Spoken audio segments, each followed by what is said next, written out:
मित्रों नमस्कार। सुधीर पांडे पूर्वांचल के YouTube चैनल पर आपका स्वागत है, अभिवादन है, अभिनंदन है। बात करेंगे नीतीश कुमार सेंटर में जा रहे हैं। यह मैं नहीं कह रहा हूँ, पूर्व केंद्रीय मंत्री स्वास्थ्य मंत्री थे अश्विनी चौबे जी, बड़े नेता हैं, इस समय संगठन के बड़े पदाधिकारी हैं। उनका कहना है और वो बता रहे हैं। आइए पहले सुन लीजिए। ये मेरे तरफ से, अपने तरफ से नहीं कहा जा रहा है कि मैं खुद अपने तरफ से बना के कह दूं, ऐसा नहीं है। ये अश्विनी चौबे जी बिहार के बड़े नेताओं में, भारतीय जनता पार्टी के बड़े नेताओं में अगर नाम लिया जाए तो उसमें से एक है। प्लानिंग अंदर खाने थी, इनको खोलना नहीं था अभी, लेकिन 6 महीना ही बचा है, तो ये जो प्लानिंग बन रही है उस पर इसको एक्सपोज कर दिया, खोल दिया है। अब वहां से आवाज उठाई गई है। तो बिहार को नया मुख्यमंत्री मिलने वाला है, भारतीय जनता पार्टी का मुख्यमंत्री मिलने वाला है। बहुत नए समीकरण आ रहे हैं। बिहार के को नए मुख्यमंत्री किसको बनाया जाए, नया नाम ढूंढ भी लिया गया है।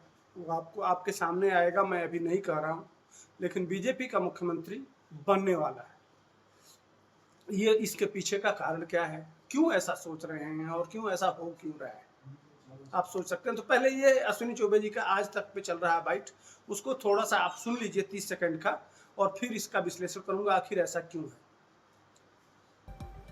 बिहार चुनाव से पहले बीजेपी के बयान से सियासत गरमा गई। पूर्व मंत्री और वरिष्ठ नेता अश्विनी चौबे ने कहा है कि बिहार की इच्छा है कि नीतीश कुमार देश के उप प्रधानमंत्री बने। कहा कि नीतीश और मोदी देश को दिशा दे रहे हैं और एनडीए को जीतना है। आपने सुन लिया, ये बाइट सुन लिया कि क्या प्लानिंग चल रहा है। मैं अपने तरफ से बना के नहीं कर रहा हूँ, इसीलिए मैंने 30 सेकंड का एक वीडियो डाल दिया कि यह बड़े चैनलों पे इसी तरह से हम जब बात करते हैं और थंबनेल डालते हैं तो तमाम लोग भड़क जाते हैं। प्लानिंग बहुत पहले से चल रही थी, मैं 1-2 वीडियो पहले भी बनाया था इस तरह के समीकरण और समय बातें अंदर खाने चल रही थी, लेकिन वो फिट नहीं बैठा। लेकिन आते लब्बल हुआ, बातें आते बात समीकरण बैठ गई है। बिना बात के अश्विनी चौबे जैसा व्यक्ति इस तरह की आवाज़ नहीं उठाता। नीतीश कुमार के ऊपर बहुत सारे दबाव हैं, बहुत अच्छा काम नहीं कर रहे हैं। बिहार में 2 मुद्दे बहुत महत्वपूर्ण हैं, एक भ्रष्टाचार और एक अपराध। जब नीतीश कुमार स्वस्थ होते थे तो, और यह दोनों जुड़ा हुआ है बिहार के गृह मंत्रालय से।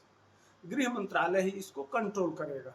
यह दोनों मंत्रालय है नीतीश कुमार के पास, और कहीं न कहीं नीतीश कुमार के अधिकारी इतने छुटहपग हो गए हैं कि वह, और लॉबी जो स्ट्रांग लॉबी है जेडीयू की, वो बहुत सकरे दायरे में हो गई है। बहुत सारे नेता हो गए हैं जो अधिकारियों के, हर अधिकारी अपना एक नेता पकड़ लिया है, और उसका परिणाम यह है, और जिसके पास भी नहीं है तो उसके हाथ में उस माल है, धन, समझ रहे हैं ना। इस तरह से अधिकारियों का मनोबल बढ़ गया है, जिससे भ्रष्टाचार बहुत बढ़ा है, और अपराधियों के ऊपर पुलिस बहुत अच्छी तरह से लगाम नहीं लगा पा रही है, काम नहीं कर पा रही। दूसरी बात, तीसरी बात कि नीतीश कुमार कभी कभी ऐसी बातें कह दे रहे हैं, ऐसे कुछ काम कह दे रहे हैं, जैसे पैर छूना हुआ छोटे छोटे लोगों का, या बार बार गुस्सा हो जाना, जो रणनीति के हिसाब से लाख उनकी टीम है वो समझा रही है, बता रही है। मुख्यमंत्री की टीम बहुत बड़ी होती है, एक एक चीज बहुत बारीकी से ध्यान दिया जाता है, सब प्रोटोकॉल में आता है, कहाँ जाना है, क्या करना है, कैसे रहना है, कैसे खाना है, कैसे पीना है, कैसे सोना है, यहाँ तक कैसे बोलना है, हर चीज का एक एक चीज मॉनिटरिंग किया जाता है। और उसमें जो प्रबुद्ध आदमी होता है वो अपनी गाइडलाइन देता है अपने अधिकारियों से, ऐसा नहीं ऐसा, ऐसा नहीं ऐसा, और सुनता भी है, समझना भी चाहता है। तो वो टीम कोशिश तो कर रही है। आप देखते होंगे जब भी नीतीश कुमार जाते हैं तो उनके पीछे पीछे 2 मंत्री जाते हैं। जब भी कहीं कुछ गुलता होता है तो तुरंत माइक वो खुद कमान को संभाल लेते हैं। ऐसी परिस्थिति है। तो इसीलिए बिहार प्रदेश में, और 20 साल मुख्यमंत्री रह भी लिए, और देश के अगर उप प्रधानमंत्री बनते हैं तो यह उनके लिए छोटा पद भी नहीं रहेगा, बड़ा पद है। कभी जगजीवन राम, बिहार के सही जगजीवन राम जैसा व्यक्ति उप प्रधानमंत्री हुआ करता था। तो एक बड़ा मैसेज भी देश को देना है, तो मैसेज भी जाएगा कि अपने सहयोगियों को बड़ा पद भी बीजेपी देती है, यह भी मैसेज जाएगा। बिहार को एक नया मुख्यमंत्री मिलेगा, 6 महीने में चुनाव है, एक माहौल बनाएगी। जैसे हरियाणा में चुनाव हुआ था, 6 महीना पहले मुख्यमंत्री बदला और जम के उस पर काम किया, जो भी कमियां थी खट्टर को हटा के, और सैनी को मुख्यमंत्री लेके आए, जम के उस पर काम किया, और उसका परिणाम यह रहा कि पिछली बार थोड़ा समर्थन भी लेना पड़ा, तो इस बार स्पष्ट, तीसरी बार भी स्पष्ट बहुमत की सरकार बन गई।